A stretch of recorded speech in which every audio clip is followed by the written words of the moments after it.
professor is hopeful that President Rodrigo Duterte will make good on his promise for change toward the country's growth and progress. This as most Filipinos trust the president, as shown in the latest Pulse Asia survey. More details of this report from Joy Gumata. 16 Congress Senate President Franklin Drilon congratulated President Rodrigo Duterte for creating another historical record recently. According to the recent Pulse Asia survey, 9 out of 10 Filipinos trust his leadership skills as the President of the Philippines. His trust rating marked at 91%, while Vice President Leni Robredo got 62% trust rating. According to Professor Ebenezer Florano of the University of the Philippines, these high ratings posed a great challenge to Duterte and Robredo, considering that majority of their supporters belong to the lower socio-economic classes. It's always a challenge to maintain that trust because along the way, 6 years, you will make popular and unpopular decisions and cumulative yan. You know, maaring dumami mas marami ang magagalit sa iyo because their interest will be affected.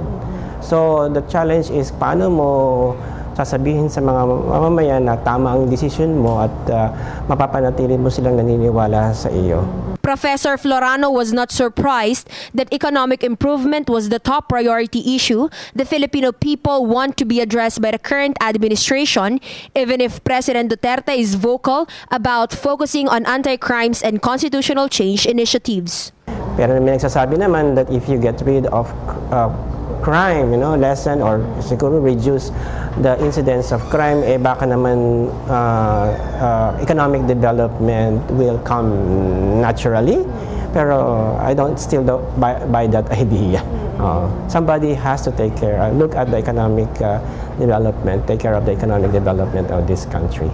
The educator expects that Duterte will listen and respond to the opinions of the public to implement programs that will let the poorest of the poor experience the benefits of Philippine economic growth. He hopes that Duterte will lay out concrete economic plans and use his first State of the Nation address as an avenue for such response.